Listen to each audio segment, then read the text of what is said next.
आश्चर्य होता है कि आखिर आप मानते किसको हैं? पूरी वीडियो आप मानते किसको हैं? मुझे एक बात बताओ कि भारत के संविधान के अनुरूप माननीय उच्चतम न्यायालय, एक तरफ आपने सर्वे के बारे में माननीय उच्चतम न्यायालय की बात का स्वागत किया और माननीय उच्चतम न्यायालय ही एक बात को कहता है, बार बार भारत के माननीय उच्चतम न्यायालय ने समान नागरिक कानून की बात देश के अंदर लागू करने की कही है। और भारत अकेला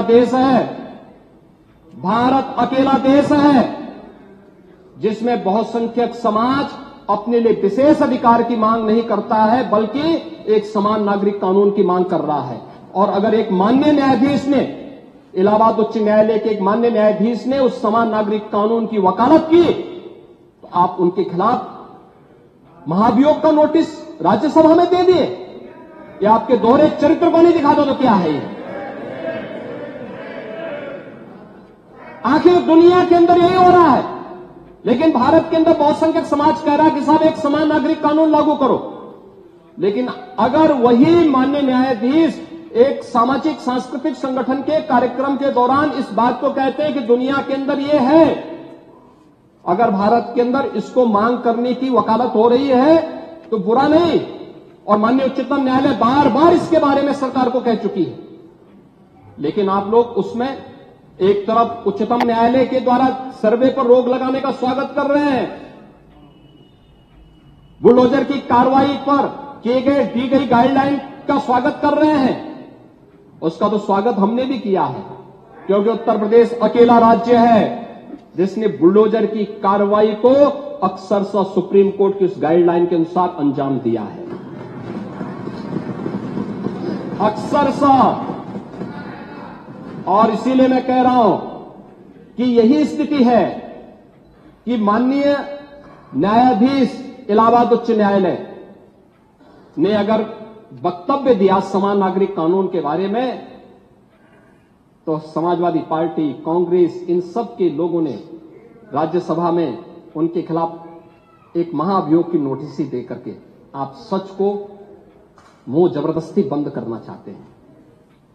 और वहीं पे नहीं किया आपने, यहां पर भी आप चुप नहीं रहे। राज्यसभा के माननीय सांसद, माननीय सभापति तो भारत के महामहिम उपराष्ट्रपति भी हैं, उनके खिलाफ भी अविश्वास प्रस्ताव की नोटिस दे दी गई, इसलिए क्योंकि उन्होंने सदन स्मूथली चलाने के लिए सदन के सभी पक्षों से कहा। एक सभापति के रूप में, एक चेयरपर्सन के रूप में उनकी जिम्मेदारी यही है, उन्होंने इसी बात को कहा। लेकिन एक किसान का पुत्र कैसे इतनी बड़ी कुर्सी पे पहुंच गया, ये लोगों को अच्छा नहीं लग रहा, ये अच्छा नहीं लग रहा है, इसलिए अविश्वास प्रस्ताव को नोटिस। चुनाव के दौरान चुनाव आयोग को कटघरे में खड़ा किया गया, चुनाव आयोग को कटघरे में खड़ा करने का प्रयास, यानी जबरदस्ती आप गन पॉइंट पर अपनी बातों को मनवाना चाहते हैं संवैधानिक संस्थाओं से।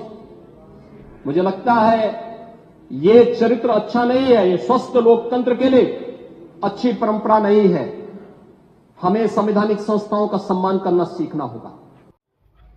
सीएम योगी आदित्यनाथ ने विवादास्पद बयान देने वाले इलाहाबाद हाईकोर्ट के जज जस्टिस शेखर कुमार यादव का समर्थन किया है। यूपी विधानसभा में बोलते हुए सीएम योगी ने कहा कि एक जज ने सच बोला तो कुछ लोग उन्हें धमकाने लगे और ऐसे लोग खुद को लोकतांत्रिक कहते हैं।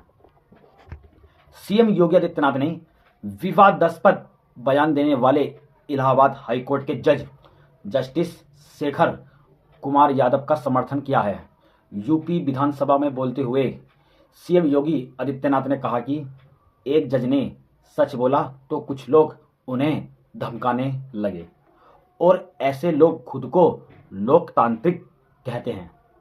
सीएम ने जज को महाभियोग का नोटिस दिए जाने पर भी विपक्ष की आलोचना की। किस तरह से विधानसभा में योगी आदित्यनाथ ने कहा कि जज शेखर यादव के समर्थन में योगी आदित्यनाथ जी आए हैं। सच बोलने वालों को धमकाया जा रहा था। योगी आदित्यनाथ ने कहा कि सच बोलने वालों को धमकाया जा रहा था और उनको दबाने की कोशिश की जाती थी ताकि उनकी बात आगे ना पहुंचे। आज जस्टिस शेखर कुमार यादव का समर्थन किया है यूपी के विधानसभा में बोलते हुए योगी आदित्यनाथ ने कहा कि एक जज ने सच बोला तो कुछ लोग उन्हें धमकाने लगे और ऐसे लोग खुद को लोकतांत्रिक कहते हैं। विधानसभा में सीएम योगी ने विपक्ष पर कड़ा हमला किया है।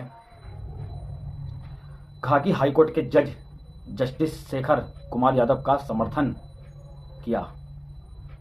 सीएम योगी ने जस्टिस शेखर कुमार यादव का समर्थन किया और कहा कि उन्होंने सच बोला है। सीएम योगी ने कहा कि एक जज ने सच बोला तो कुछ लोग उन्हें धमकाने लगे और ऐसे लोग खुद को लोकतांत्रिक कहते हैं। आज जज सच बोल रहा है, सच्चाई के सामने खड़ा है, सच्चाई का साथ दे रहा है, पर सामने विपक्ष उन पर तंज क्यों कसता है। आज के लिए इतना ही, मिलते हैं फिर अगली वीडियो में। जय हिंद, जय भारत।